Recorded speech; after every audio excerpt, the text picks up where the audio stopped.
Hi, everyone, and welcome to the latest episode of Govs on the Go Alumni Edition, a podcast featuring alumni from the College of Arts and Letters here at Austin Peay State University. My name is Dr. Buzz Hoon. I'm the Dean of the College. I'm also the host of the podcast. And today I have the pleasure of speaking with Brian Hogg, a graduate of the music department back in 1996. Brian, welcome to the podcast. Thank you so much. It's great to be here. Let's give everybody a life update before we start talking about what's been going on in your life. I am currently the associate professor of saxophone and area coordinator of jazz studies and audio production at Northern Kentucky University up there in we're in Alexandria, Kentucky, about 5 minutes from downtown Cincinnati. Okay, not too far away from your Tennessee roots, but we're going to start there and talk a little bit about growing up in Smyrna, Tennessee. You actually you moved there when you were young, but you spent most of your life growing up in Smyrna. Is that correct? Yes, sir. I'm originally from Jackson, Mississippi. I guess the first 5 years are your imprint years. So even though I left Jackson when I was 5, so I still love my Delta Blues and my Hush Puppies and Catfish. But yeah, I after that I grew up in Smyrna. Uh-huh. Yes. So what kind of things did you like to do growing up, and how do you think that that impacted your early life? Gosh, I did the Boy Scouts and things like that, but mainly I helped my father out a lot, and especially when he was starting when he was transitioning from one business to another, and I did some sports, some things like that, but I was just a normal neighborhood kid until I was about 11. That's when I started in music. So. Yeah. So how did music get introduced into your life, and was the saxophone the first thing that you kind of introduced you into that? It's a great story. I wanted to be a drummer, and my brother had started. He's 3 years older than I, and he went into band, and Dad had gone out and gotten a saxophone from a pawn shop. And back in those days, we were not. You couldn't just go out and buy instruments and whatever. We weren't. I wouldn't say we were poor, but we had a limited budget. You know what I mean? So when it come my turn, my brother played saxophone for a month, and then it went into the closet. Uh, Dad said, "Okay, you want?" I was like, "Dad, I want to be in a band." He said, "What do you want to do?" I want to be a drummer. He's like, "Well, I'm not gonna, I can't really afford to go buy drums for you to quit in a month. So you play saxophone when you get to your ninth grade year. Um, if you want to switch to drums, I'll switch to drums and we'll be done with it." So when I got to ninth grade, he said, "Well, you're sticking with this band thing. You want some drums?" I said, "Forget that, man. I'm a sax player." That was the end of it. So and what's interesting about that, I'm sure as a young person, you've got all these commercial pop music influences out there, but you want to stay with the saxophone. Eventually you find jazz. When does that sort of enter into your soul and your spirit?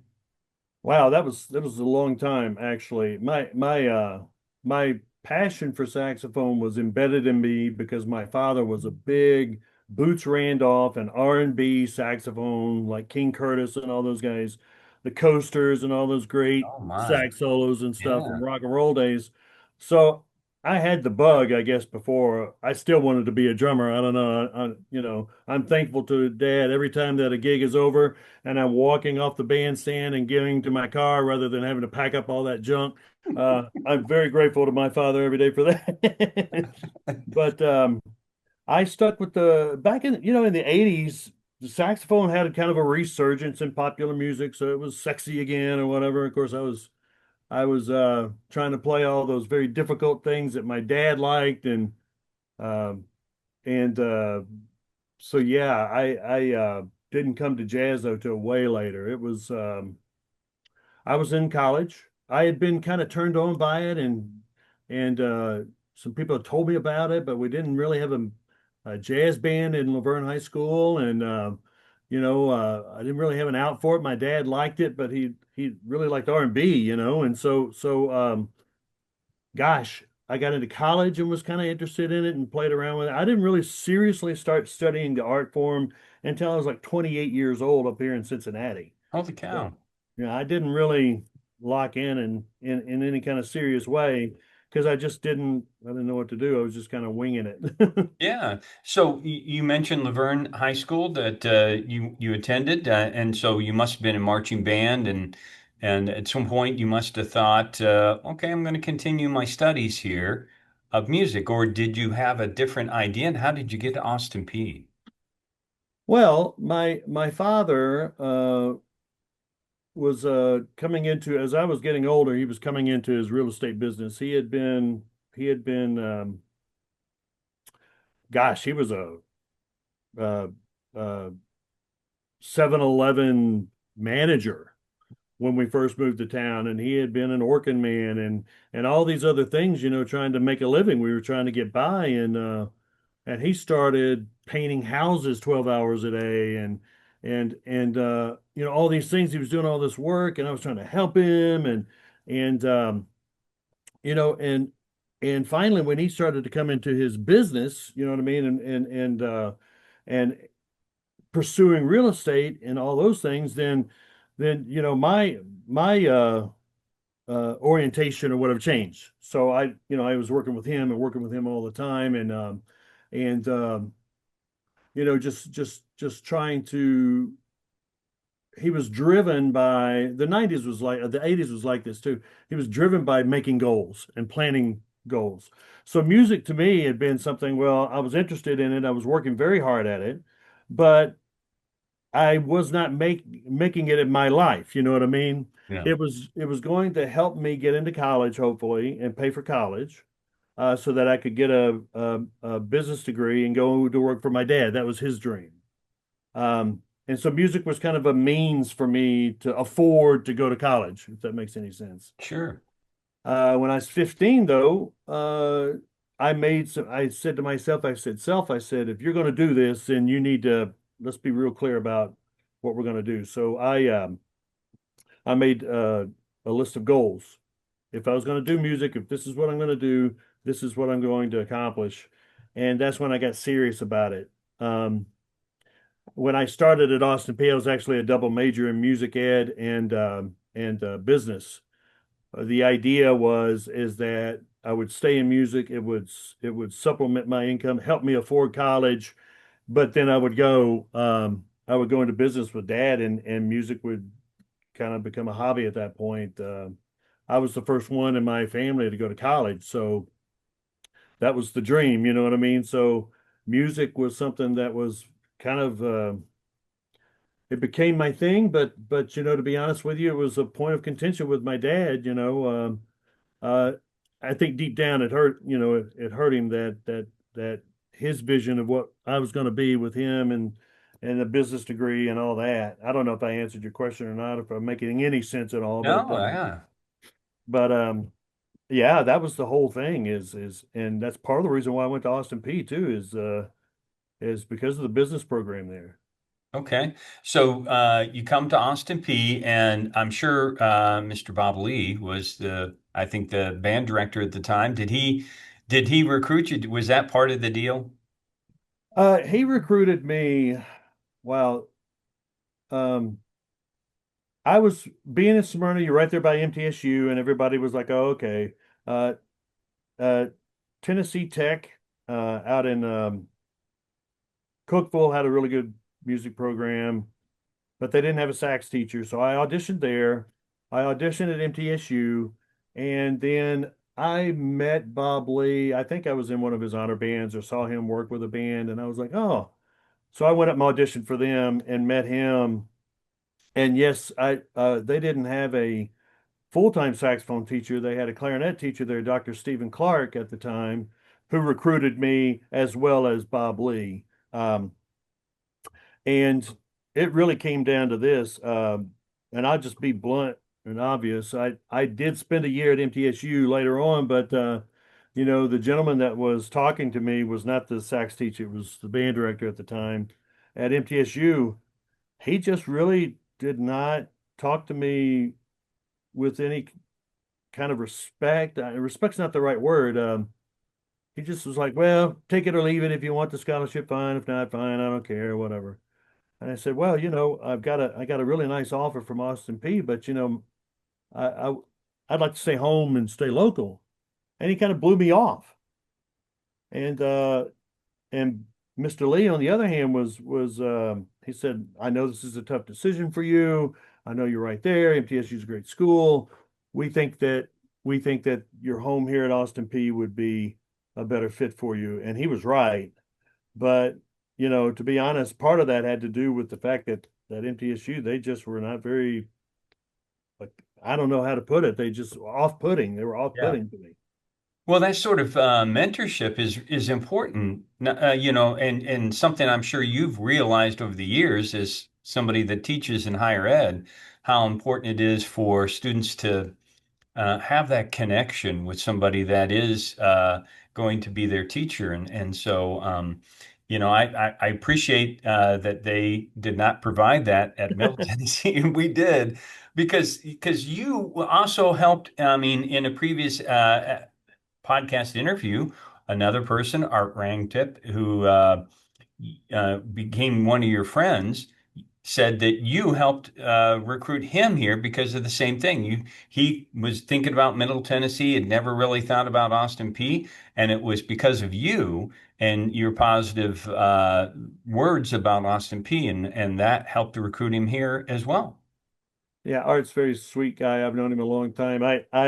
I wish I appreciate him saying that, but Art and Ashley, who I think he came to school here with as well, were very very talented musicians, and I knew Bob Lee was interested in recruiting them both, and if I remember correctly, Bob Lee was a tuba player, but so a low brass guy, so he was kind of hot to get those guys, and they were such awesome musicians.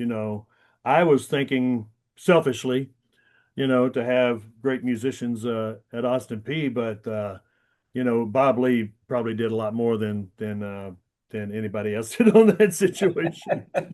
Well, what a great group of I mean I've got to know a little bit about some of the other students at that period of time. And as Art had mentioned, and I think Andrea had also mentioned that it just the student musicianship was outstanding. That you came, from high school programs, which, no offense, there are some kids that, they're just exploring music for the first time, and you come here, and people really know how to play some of their instruments and Mm. know how to do their thing.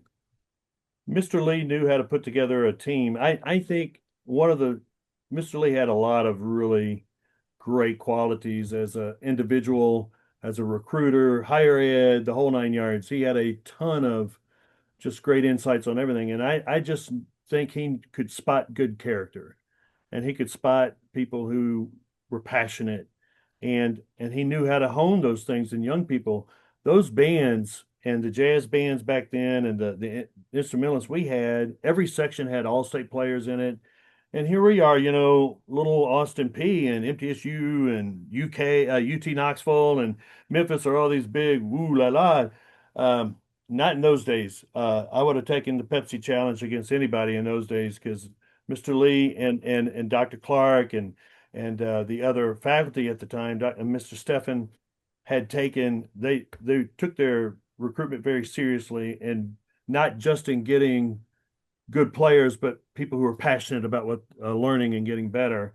And I tell everybody, Austin Peay was the best kept secret. All those guys were session players.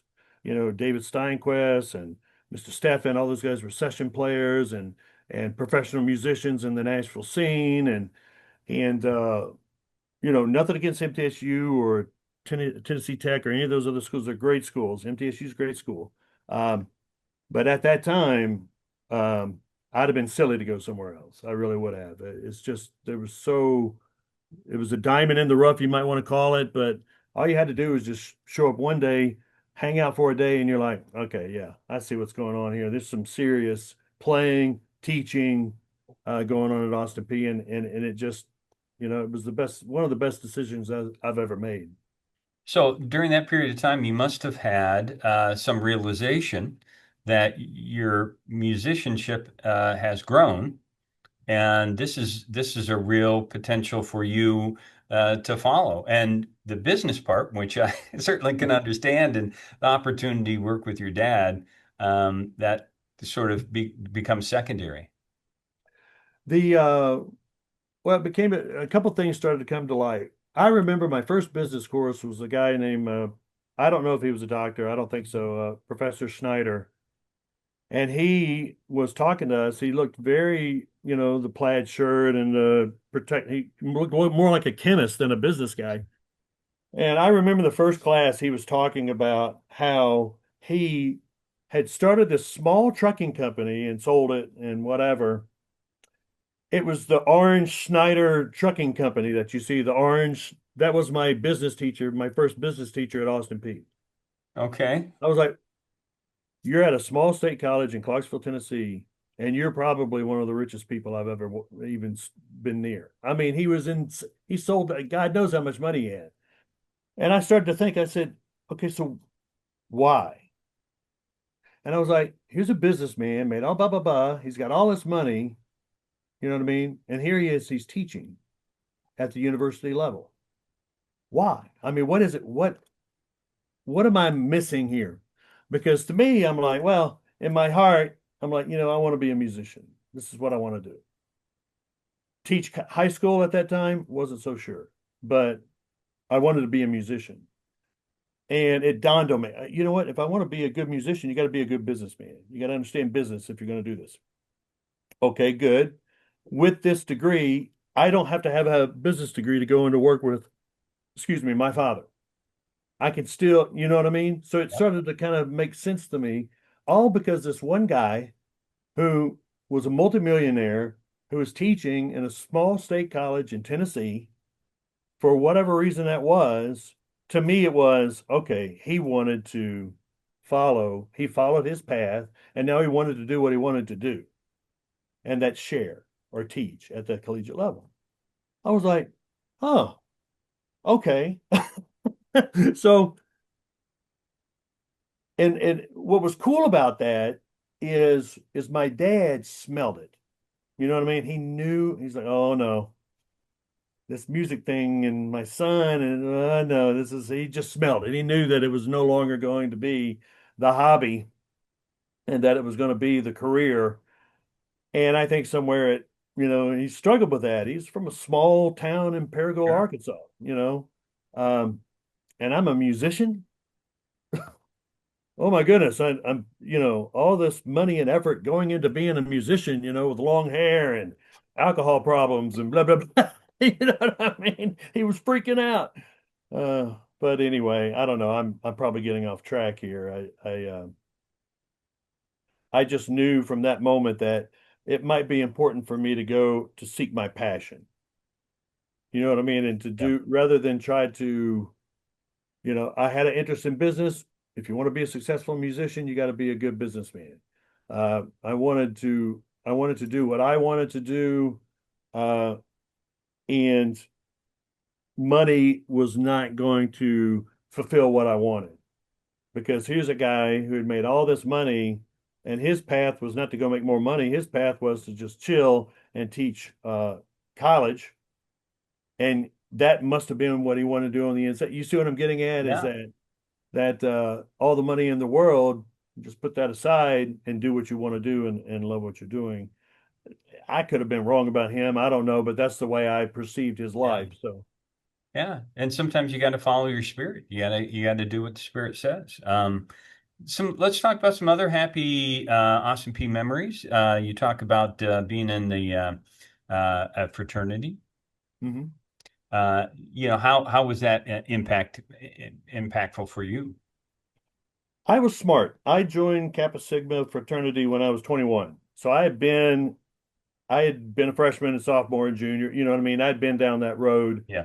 Um, so when I went into it, my eyes were open, if that makes any sense. I knew the decisions I was making had to do with uh, decisions from a more mature adult that, I would be less likely to be subjected to the stereotypical life as a fraternity member. Uh, but that easily, my dad, I don't think my dad ever understood why I did it, but once I did it and introduced him to the life of a fraternity man, I think he actually dug it after a while and I think he wasn't jealous. I think he embraced it as a parent of a fraternity man. And I think he liked it, you know what I mean? I think he saw the reason why I did it. And that was easily, when it comes to making decisions in my life, I've made a lot of bad ones. That was a really great decision. He never gave me any guff about it, never gave me a hard time about it. Um, and easily one of the best decisions I've ever made in my own personal decisions was joining that fraternity. People say, well, I don't want to buy friends. Not one single one of those guys did I buy their friendship or their loyalty or anything. Um, I could call, without question, I could call any of those guys that I knew from those days right now if I needed them, and they would be here. And some of these guys I haven't talked to in 20 years, without question. And they could do the same for me. So you can't buy that. You can't you know, I'll tell you a quick story. Yeah. How proud I am of that decision and those men that I was with. I had an old 74 Nova, and I had a gig, and it was exam week, and it was down in Nashville. So it's about what, an hour and a half away. And I called the Kappa Sig house, and I said, my car broke down, and I have this gig. I got to go play this gig tonight, and I don't know how to get down there. The first guy I called um, is he says, well, I got a biology exam in the morning. If you don't mind, try somebody else, and if they can't take you, I'll take you. The second guy I called, um, he had an exam in the morning. He drove me down, studied at the table while I played the gig, drove me back, and before the next day, I get a call from the first guy I called and said, "Hey man, I'm sorry, really bummed about last night. Everything's fine, man. Everything's cool." You can't pay for that though. Yeah. You can't pay for people to do something like that. There's no, that was a saved my rear end, but it also taught me a lot about, loyalty and putting your word on something. And you know what I mean? We had a lot of fun. Don't get me wrong. I'm not gonna sit here and say, oh, we wore tuxedos every day, but that story epitomizes to me what a fraternity is supposed to be. That's right. And a lot of times and part of my motivation, Brian, for doing this podcast is to acknowledge that, we are standing on the shoulders of other people. We like to sometimes think that sometimes we forget about how we've made all the success on our own. And it's like there's so much mentorship, so much support, not just from your family members, which I completely acknowledge, but there are friends and teachers and sometimes strangers that help us. And that's why I really see in your time here at Austin Peay that you really acknowledge so many people that had lifted you up to get you where you were. Absolutely. I think and I don't want to kind of side rail here, and if any of this stuff, if you're like, okay, well, that's maybe not apropos, then you can just pull it. But I I was I have bipolar disorder, and I didn't know it then. And it's type 1. So I had no idea. So to be a friend of mine and be a close confidant of mine or a teacher, professor, anything close to me had to be incredibly challenging. Just because I had no idea I was sick. And, if you know anything about the disorder, you know how difficult it is to be around people like that. And so I'm so grateful to friends of mine like Art and Ashley and Mike Taylor and faculty members who were patient with me, Chris Beatty, the saxophone teacher again, Dr. Clark, Mr. Lee, Mr. Steffen, Mr. Steinquist, that were so patient with me. And if it wasn't for that, I'm not real sure what I would have ended up doing. I needed people who cared and who were patient. And even though they probably knew less about it than I did, I mean, who was running around talking about bipolar disorder? Right.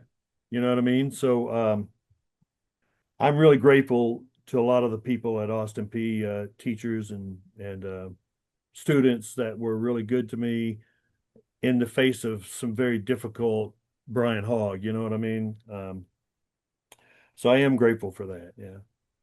No, that's terrific, Brian. I'm glad that you said that. After graduation, there's so much to talk about in your career. Let's begin with was the intention you went to, I think, Cincinnati. You went up to that area of the country and you said, I'm going to continue my studies, and was the intention that you're going to just study music, or was the intention that I was going to get into higher education? Did you have any inkling at that time? Well, it's actually, I was in music ed at Austin Peay for 4 years, and I did the first round of observation, Mm-hmm. whatever they call them, praxis or what, I can't remember what they call 'em. I walked in to the junior high band director, and I walk in and he's like this. And I said, excuse me, I'm here for my observation. And he goes like, he goes, at that point, I knew there was no way I was going to be able to teach high school or middle school, secondary education. There's no way I was going to be able to do that. No way. And the people that do it and do it well, I have the utmost respect for. There's no way I was going to do it. So I switched to performance actually. So in my 5th year I switched to a performance major and did all of my performance requirements in a year and graduated. Was going to go to CCM, College Conservatory of Music at the University of Cincinnati, based on a recommendation by my teacher at the time, Chris Beatty. Made it in, but it was late, so I didn't get a scholarship and I couldn't afford to go. So I spent a year at MTSU, auditioned the next year, go to CCM. And the idea at that point was to get a master's in performance. Um, in my mind's eye, I wouldn't teach college until I was in my 50s at that time. Okay. So I was in my late 20s. I was like, oh, there's no way I'm going to get a college teaching job until I'm in my 50s. I thought, no offense, I thought old people were the ones that taught college. You go out, you have a professional career, and then you teach college eventually. All right. That was what was going on in my mind. So I was like, well, I'll move to Cincinnati, I'll get the master's out of the way, and then I'll get a doctorate, and then do my professional career, and then when the time comes, I'll teach college. That's what I thought in my Yeah. mind. Yeah, so that's how I ended up at UC. Okay.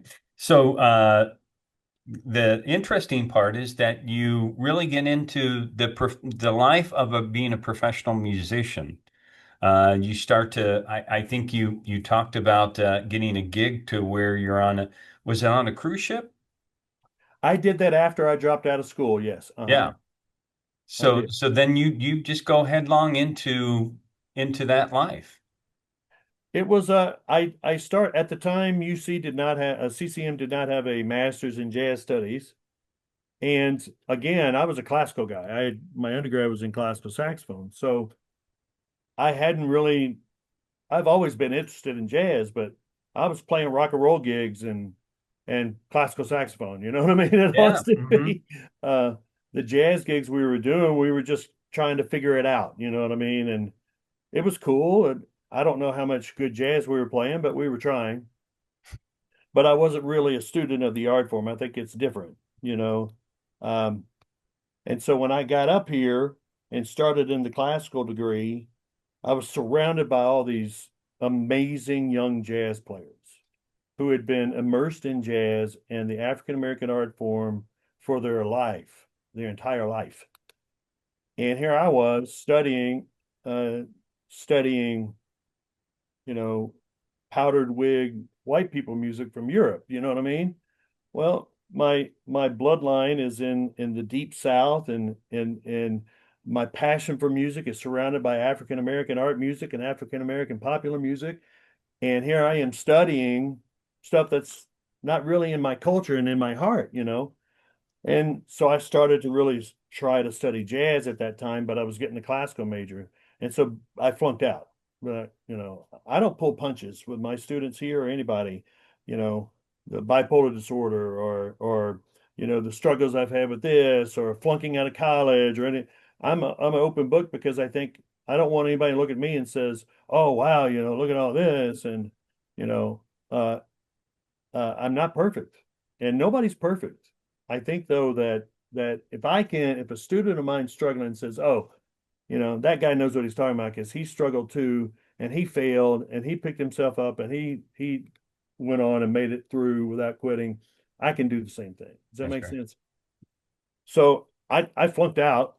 I didn't have anything to do. I was practicing all the time. So I needed money, and so I went on a cruise ship for 6 months. And then you also started getting more into other gigs, right? Is that Yes, sir. I started touring. I did a tour in England. I started doing dates out of the country in Canada and mainly blues and stuff like that. Um, and then the cruise ship was all on the West Coast and Mexico, and when I got back off of that, that's when I was like, well, you know, maybe they had that jazz degree at CCM now, so I went ahead and went back and studied jazz on the in earnest at that point. But I was okay? touring and recording a lot and playing a lot and practicing stuff like that. So you got that taste of what it was like, though, because I mean, you're seeing the rest of covering going on tours, going to see different parts of the world, playing before big crowds, and so now you got a little bit of that in your history. At this point, I sure did. And it just kind of went from there. It was I did the masters at CCM, and you know, back in those days, I was playing a lot. And even when I graduated, I one year, including everything, it was over 200 events in a year playing. I was Wow. playing 5 and 6 nights a week. So um, every week and sometimes doubling up. And it was a lot, it was a lot of playing, a lot of playing. But then I started at Northern. That was a whole other thing. And then ended up in Africa. And you know what I mean? It's funny. So why and so you have a time to move into higher education. You're not that 60-year-old man that we had. You're not at the end of your career. Did you take a different approach and say, you know, this idea of teaching other people might be okay? Well, I was gosh, 2004, so I'd have been 31 and lectureship. I don't know if you guys have those there 1 year Sure. and then there's Hmm. 3 year lectureships. They changed the name of it. I don't know, visiting professor or whatever. Instructors, yep, those things. Yeah. Yep. So they had a year, it's a year contract, soft money. So they had that job open up here. And I was like, cool, yeah, well, I could get some teaching cred and I was teaching private lessons and all that, but I would bag some cred and see what can happen. And I got the gig. In 2 years, I created the jazz degree, wrote it, passed it through Frankfurt, the whole 9 yards. You know how fun that can be, curriculum, right? Yeah. It came with a position, tenure track position. And there was something going on at the time out of my control. I can't really discuss, but basically, they hired somebody else. Uh, uh, yeah, they hired somebody. There was some weird stuff going on. But anyway, and then I'm like, okay, what am I going to do now? Back to playing again. And was working at a music store part-time. I was like a consultant there. It was really cool, actually. I just sat around and talked about music all day. I didn't make a lot of money, but it was cool. But then a friend of mine came in, and next thing you know, I was in Africa. So, at this point in your life, do you think, okay, this is a complete twist from being growing up in Smyrna, Tennessee, to now I'm in Africa. Uh, Yes, sir. Yeah, I mean, yeah, I think there was maybe 6,000 people in Smyrna when I was growing mhm. up, and now I'm living in Morocco, North Africa, and playing. Then I was playing uh, anywhere from 20 to 30, sometimes more than 30 jobs a month because I was playing two and three times a night, a day on the weekends. And then playing every other night. It was amazing. Mm. Amazing. I'm not sure if it depends on where you come from, but I believe that there's a God I believe in that had blessed me with that opportunity, and it was amazing. Great. So then how did you get back to the States and how did you get back to Northern Kentucky? Well, I was in Africa almost 2 years, and I remember I was um, practicing in my flat, and I get this ping, this message from Dr. Kurt Sander, who's my boss here and my friend, and he said, would you be interested in the gig? And I said, well, whenever you guys post it, let me know, and maybe I'll apply for it. I don't know. He said, no, I'm talking about right now, and I said, no, because I had a flat, a house, uh, two maids. I had eight girlfriends. I had a life. I was playing all the time. I said, no, why would I want to leave this? I'm in paradise. Yeah. I'm in, I'm in, I'm in Morocco. You know what I mean? I'm 34 years old. Why would I leave this? He said, well, if you don't come back, they're going to scrap the jazz program. Oh, So that's like saying, well, if you don't come, we're gonna, it's like my child or whatever. I put so much effort into it, and I couldn't let that happen. So I did come back and basically uprooted my life in Africa and came back here and been here ever since. I was still touring quite a bit. I started touring France when I was in Africa, and then when I came back, I was still touring France 4 and 5 months out of the year, trying to sandwich it in teaching full time at the university. So it was difficult.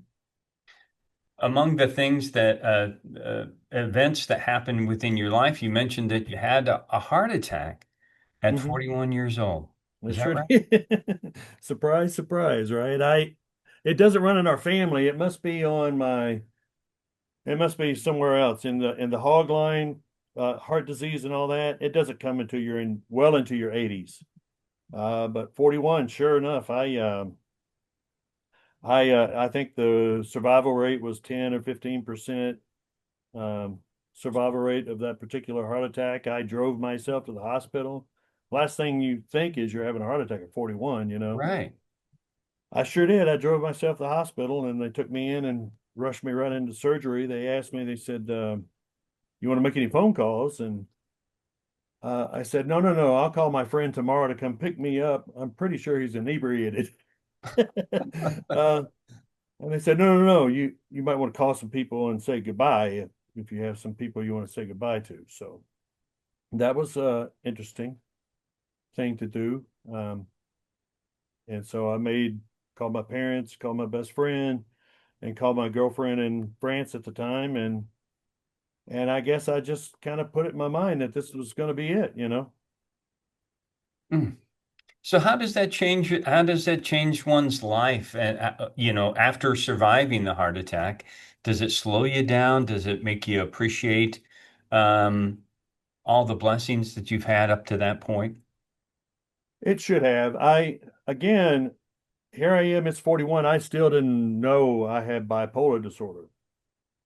So I'm still dealing with all of those, the mania and all that stuff that goes along with type 1.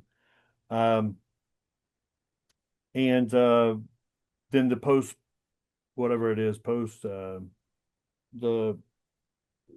what do you call it? Stress disorder, um, the stress of you go through a what do you call it? Oh, when something tragic happens and you have to post something stress disorder, PTSD. And so I was dealing with that, which anybody that has had a heart attack will tell you. Have you had a heart attack or And no, I have not. most people who have had one, any person I've ever talked to that had a heart attack has gone through some kind of PTSD thing where they're like, what am I here for? How did this That's happen? right. Blah, blah, blah. So I saw it. It was very difficult, actually. The bipolar disorder made it very, very difficult for me. It had been such a hindrance to my spiritual, um, to my Christian faith. The bipolar disorder did because I blamed it on God, some of these things happening in my life, the mood swings and the unpredictabilities and the mania and all that kind of stuff. I blamed it on God for making me crazy. So it was challenging. You put that on top of the fact that you pretty much should be dead. Um, I went sideways pretty bad. I uh, I had had some issues with suicide for a while, for many years, tied to the mania that's associated with bipolar disorder. And then I got to a moment where I said, I'm either going to go ahead and commit suicide. I'm not. I'm going to either do it or I'm going to try one last time to see what's going on and try to see if something's going on that I don't know about that hopefully I can treat. And so I decided not to commit suicide, and I went and got tested and all those things that you do, and got involved in counseling with a energy psychologist and psychiatrist, and treated it and everything. And so here I am, 12 years later. Uh, it was hard for me not to be bitter because if I'd have known this then, I could have maybe treated it. I maybe could have had more successful relationships. Things could have been a lot better Right. for me, my life, and I wouldn't have hurt so many people over the years, including myself. And who knows? It's hard not to be bitter about that, but I look at it now as, everything happens for a reason, and that, the God I believe in uh, put me through that for a reason. And that's why I'm so open about it now with my students, with everybody. It's like, look, you never know who you might be talking to that if you looks at you and you say, look, man, bipolar, um, whatever, PTSD, blah, blah, blah.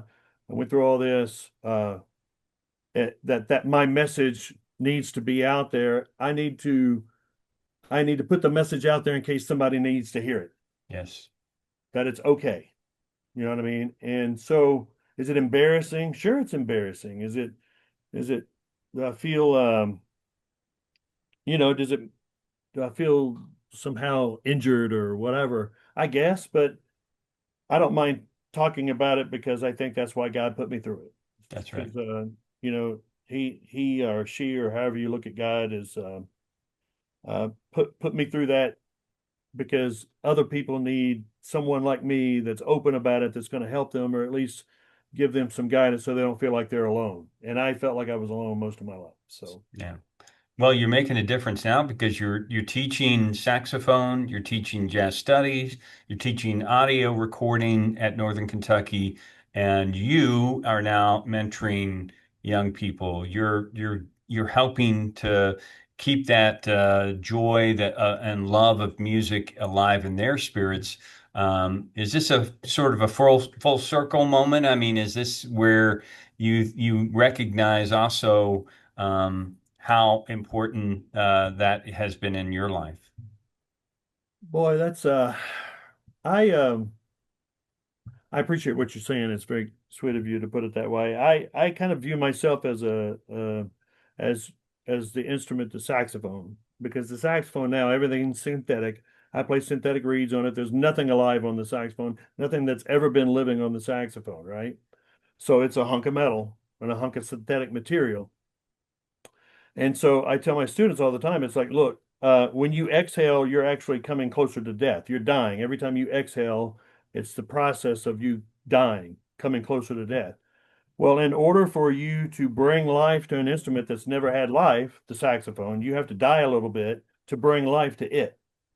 So I feel like the God I believe in, that it's not really me, I'm a saxophone, and God is using my life to breathe life into somebody else.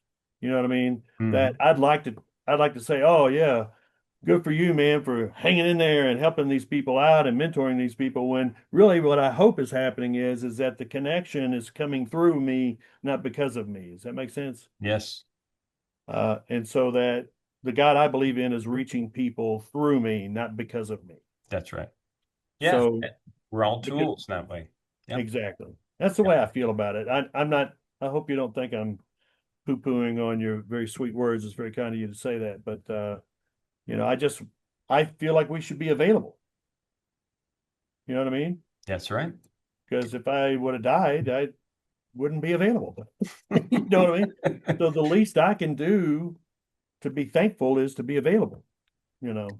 So Well, I'm glad you survived. I'm glad you are successfully doing what you're doing there in Northern Kentucky, because we've had this wonderful opportunity to connect and tell your story. The last thing I always like to ask to our guest are, what kind of advice do you have for students, especially music students? We're going to be really specific here about you know, much like having this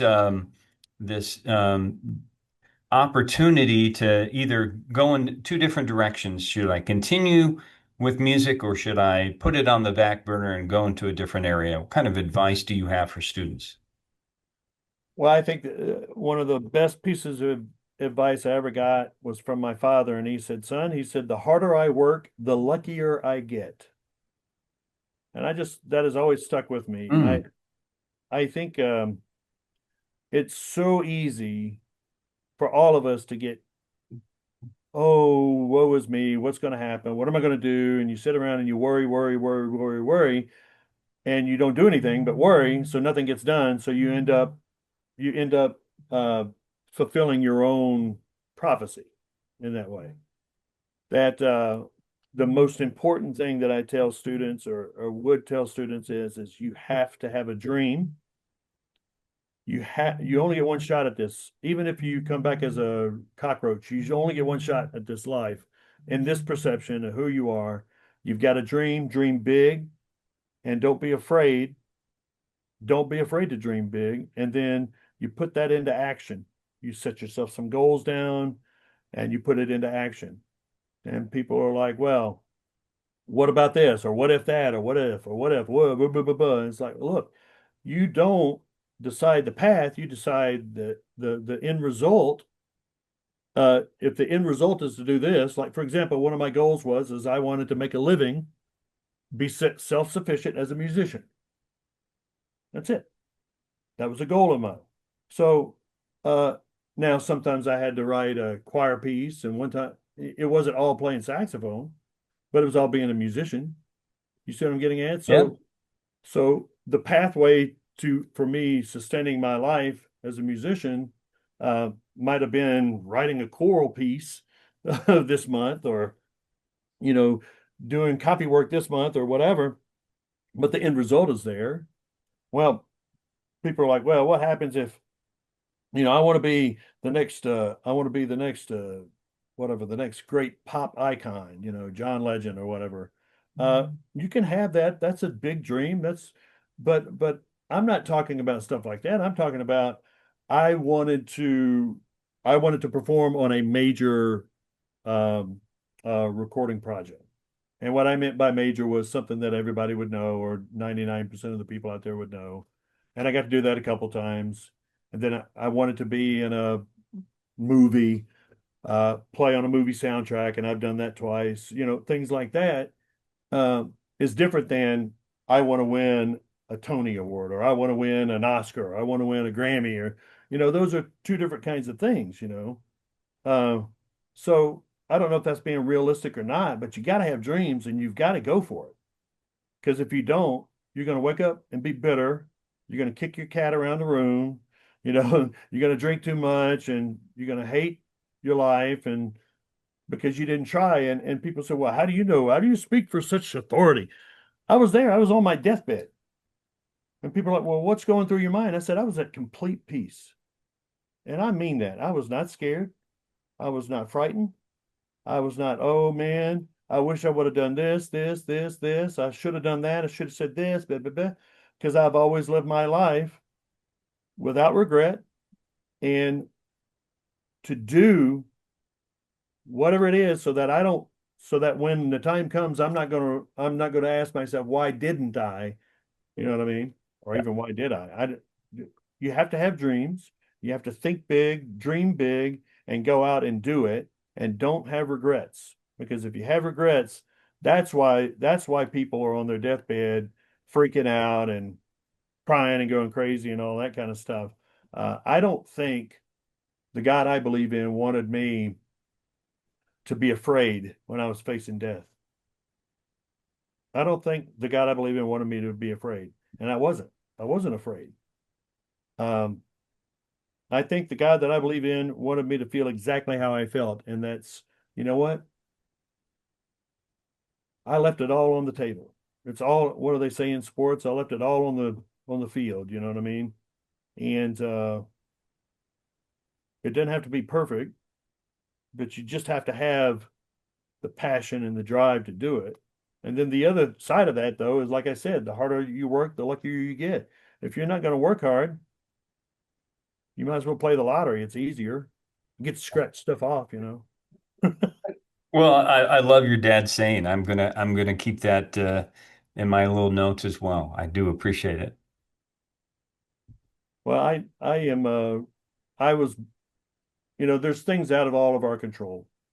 I, you know, my dad made a lot of mistakes in his life, but if and I'm sure, rest his soul, if he had to do it all over again, he would make a lot of changes. But I'm grateful for all the decisions he made and all the things he did because they made me who I am. And I think, you know, um, if I can carry on and pass on anything that I learned from my parents in my life is that to be emotionally engaged in what you're doing and what you want to do, you know, to be emotionally involved in it. Because then it means something. And if it means something, it's got to be worth something. Yeah. Well, Brian, it's been great having you on the podcast. Thanks for sharing your story. You're very kind. Thank you so much for bringing the next round of Govs up the pipe, and I'm looking forward to seeing all the great things you guys are doing down there. We appreciate it as alumni for sure. Well, great. And thanks to all of our listeners and viewers out there for watching and supporting the podcast. We hope you will continue to join us as we profile some of the outstanding alumni we have here in the College of Arts and Letters at Austin Peay State University. So until next time, stay safe, take care, and God bless.